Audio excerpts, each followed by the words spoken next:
Urban FM 104.5. Urban FM 104.5. Vous êtes sur les 104.5 Urban FM, la station urbaine, et vous écoutez Luda Fresh Morning. On est avec Samantha. Samantha, bonjour. Bonjour. Rapproche-toi du micro, s'il te plaît. Voilà. On parle de quoi aujourd'hui? La dépendance affective. Voilà, effectivement, on va parler aujourd'hui de la dépendance affective. Donc, en psychologie, on définit la dépendance affective comme étant le besoin constant de recevoir de l'amour venant de l'autre. Donc, on peut la considérer comme étant déjà une addiction. Mais elle part de quoi? Qu'est-ce qui provoque la dépendance affective chez les êtres humains? Donc, on va retourner dans l'enfance parce que c'est à ce moment-là où l'affection se met en place lorsque la maman tient son enfant, le papa, la famille en fait. Et lorsqu'on arrive à l'adolescence, il y a ce détachement-là.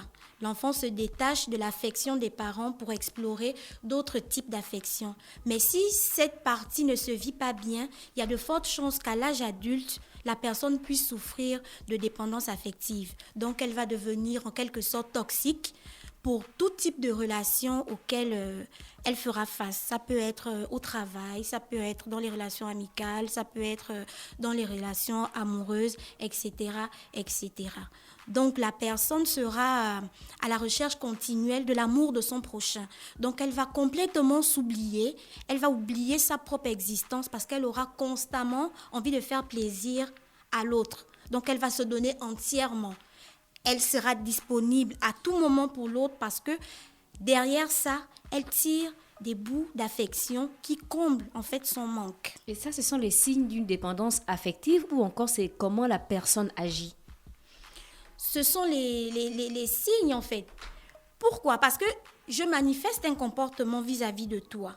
Tu peux le repérer à travers les différents mécanismes que je mets en place. Donc, ce sont des signes que toi, tu constates chez moi.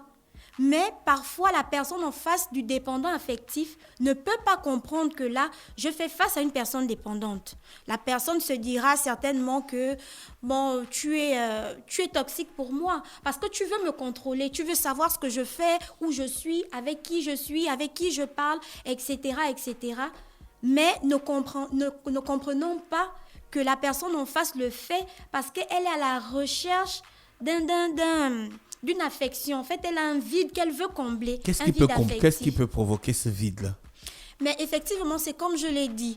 Si on retourne dans les causes, donc si l'enfant a évolué dans un milieu où les personnes qui l'ont élevé, ça peut ne pas être des parents, ça peut être d'autres personnes. Si les personnes qui l'ont élevé n'ont pas su lui donner l'affection qu'il recherchait, ou bien même au sein de sa famille, si les parents l'ont responsabilisé tôt, c'est-à-dire que les parents ne lui donnaient pas l'amour dont il avait besoin, mais lui montraient plutôt qu'il faut en donner, ne nécessitant pas forcément un acte précis, comme par exemple, on peut dire à un enfant, c'est toi l'aîné dans la maison, tu dois t'occuper de tes petits frères.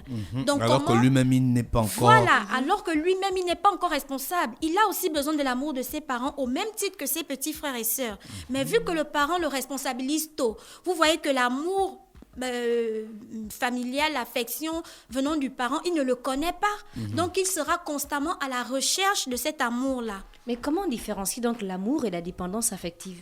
Justement, on parle de dépendance lorsque ça devient toxique, lorsque ça pose problème. Tant que ça ne pose pas problème, on reste dans l'amour. Parce que l'amour, en un mot, ça ne se vit pas comme étant une contrainte, en fait. On le donne naturellement. Mais est-ce que lorsque je suis dans une relation amoureuse, je dois me sentir comme si j'étais emprisonnée. C'est-à-dire que je dois à chaque fois rendre des comptes.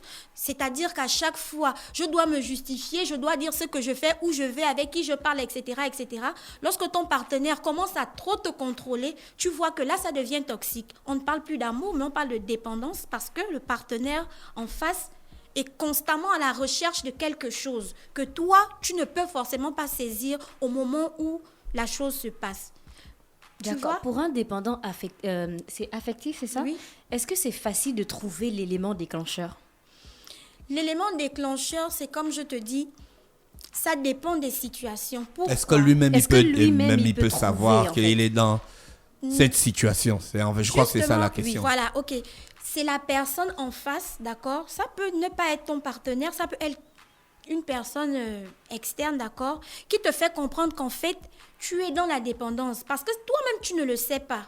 Mais pour sortir de là, il faut d'abord accepter que je suis dépendante affective et puis je vais mettre des mécanismes en place où je vais me faire aider pour pouvoir sortir de cette dépendance. Et pour te faire aider, il faut aller voir un psy. Il ne faut pas aller chez l'Onganga. Non, on ne va pas chez l'Onganga. On peut aller chez MC comme on peut aussi ne pas aller chez MC. Ça dépend du degré de la dépendance en fait. Donc, si tu ne peux pas aller voir un psy, tu peux te faire aider par un proche qui a peut-être déjà vécu cette situation et qui a pu sortir de là, qui sait comment il faut se comporter pour pouvoir sortir de là. Donc, il faut d'abord se retrouver soi-même, se redéfinir ses priorités. Parce que dans la dépendance, on pense plus à l'autre et on s'oublie soi. Mais si moi, je me retrouve d'abord, je me rends compte que je n'ai pas besoin du regard de l'autre pour m'affirmer dans la société. Je n'ai pas besoin du regard de Ruth pour savoir que je suis jolie. Je n'ai pas besoin que Dafresh me dise que Samantha, aujourd'hui, tu as une jolie veste. Parce que moi-même, quand je me mire, je vois que la veste, elle est jolie sur moi. Tu vois? Donc, lorsque je sors de cette emprise-là, tu vois que après les choses se passent normalement. Parce que lorsqu'un dépendant affectif est dans une relation amoureuse, par exemple, et que le partenaire en face se sent emprisonné, quelle est la réaction qu'il a? Il va vouloir sortir de là. La réaction, c'est quoi? C'est la rupture. Mais le dépendant affectif craint la rupture. Donc, lorsqu'il sort de cette relation, vous voyez que les effets ne font qu'augmenter. Et lorsqu'elle se retrouve dans une autre relation, vous voyez que c'est pareil. En fait, c'est le même schéma qui se reproduit et...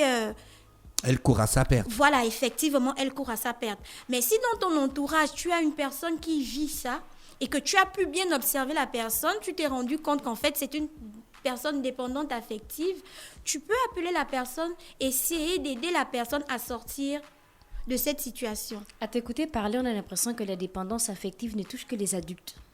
Il n'y a aucun cas chez les enfants? Je ne dirais pas qu'elle ne touche que les adultes, parce que c'est justement chez l'adulte que ça se manifeste. Mais justement, les prémices partent de l'enfance.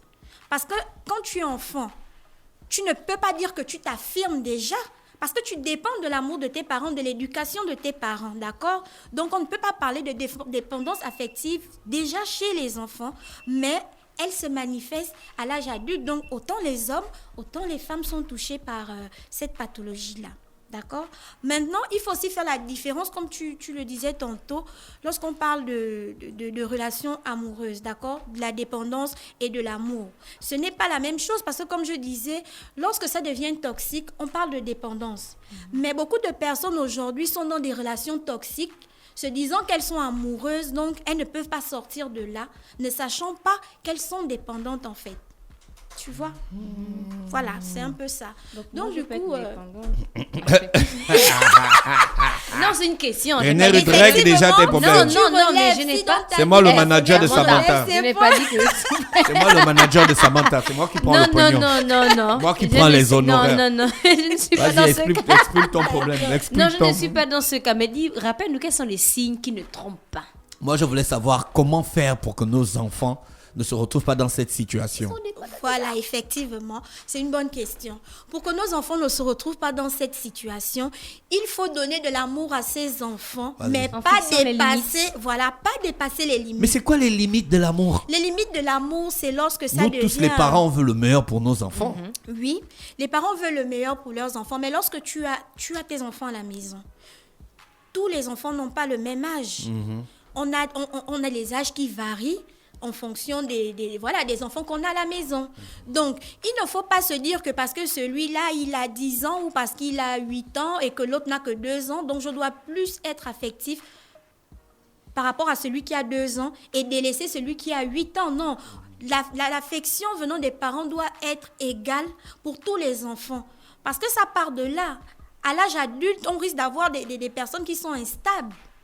Donc, il ne suffit pas seulement de l'affection, comme je disais, mais il y a plusieurs autres facteurs qui rentrent en compte dans l'éducation de ces enfants. Lorsqu'on veut avoir des adultes équilibrés, d'accord? Mais ce n'est pas parce que l'enfant a forcément manqué d'affection qu'il devient dépendant affectif. Il y a aussi des enfants qui ont reçu l'amour de leurs parents, mais qui, par rapport à un traumatisme qu'ils ont vécu ou bien un deuil qu'ils ont mal surmonté, peuvent devenir des dépendants affectifs à l'âge adulte. Est-ce qu'en tant que psychologue, tu as déjà rencontré des dépendants affectifs? Effectivement, on en rencontre tous les jours.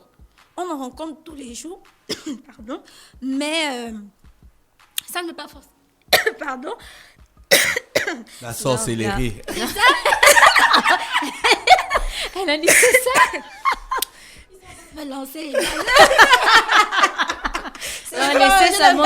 Laissez Samantha Merci parler. Samantha. C'était Samantha qui est avec nous ce matin sur les 104.5. On va faire un tour en publicité. On se retrouve juste derrière. Urban FM 104.5.